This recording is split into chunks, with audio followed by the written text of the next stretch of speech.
नमस्कार दोस्तों, ये video editorial compilation for mains का पार्ट है। आप प्लेलिस्ट में जाके एडिटोरियल की वीडियोस पेपर वाइज और टॉपिक वाइज देख सकते हो।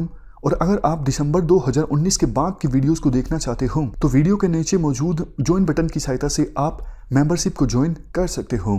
चलिए डिस्कशन स्टार्ट करते हैं। आप जनरल स्टडी पेपर सेकंड के इस टॉपिक से आर्टिकल को रिलेट कर सकते हो।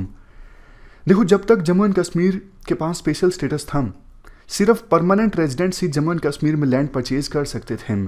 लेकिन कुछ एक्सपर्ट्स ये आर्गूमेंट देते थे कि इस रोक के चलते जम्मू एंड कश्मीर में बाहर के लोग लैंड नहीं परचेज कर पा रही हैं, इसलिए इन्वेस्टमेंट नहीं आ पा रही है, इसलिए डेवलपमेंट नहीं आ पा रही है, इसलिए ये रोक हटनी चाहिए।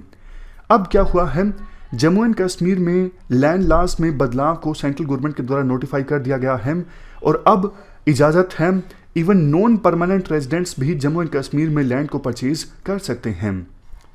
थोड़ी बहुत रिस्ट्रिक्शंस हैं, जैसे एग्रीकल्चर लैंड को नॉन एग्रीकल्चर पर्पजेज के लिए अगर ट्रांसफ़र किया जाता है तो क्लियरेंस लेनी ज़रूरी है डिस्ट्रिक्ट कलेक्टर से।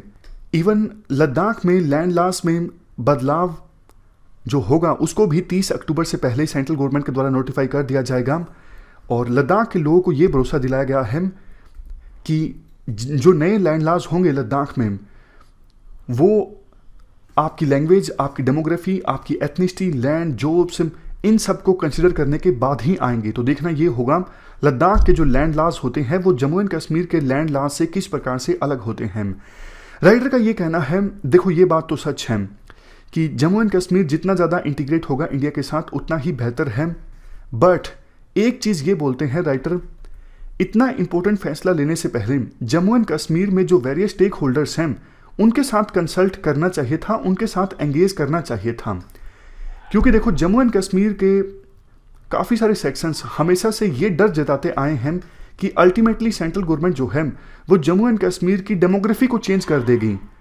और अब वही सेक्शंस बोलते हैं कि लैंड लॉज में जो ये बदलाव किया गया है सेंट्रल गवर्नमेंट की उसी इंटेंशन को दर्शाता है। Central government Jammu and Kashmir की डेमोग्राफी को चेंज करना चाहती है। जम्मू एंड कश्मीर के उन सेक्शंस का ये भी कहना है कि देखो, संविधान के आर्टिकल 371 में काफ़ी सारे ऐसे प्रोविजंस हैं जिसमें ये कहा गया है कई सारे स्टेट्स जो हैं वो लैंड की ओनरशिप और लैंड के ट्रांसफ़र को रेगुलेट कर सकते हैं। अगर बाकी स्टेट्स आर्टिकल 371 के अकॉर्डिंग लैंड की ओनरशिप को रेगुलेट कर सकते हैं तो फिर जम्मू एंड कश्मीर क्यों नहीं?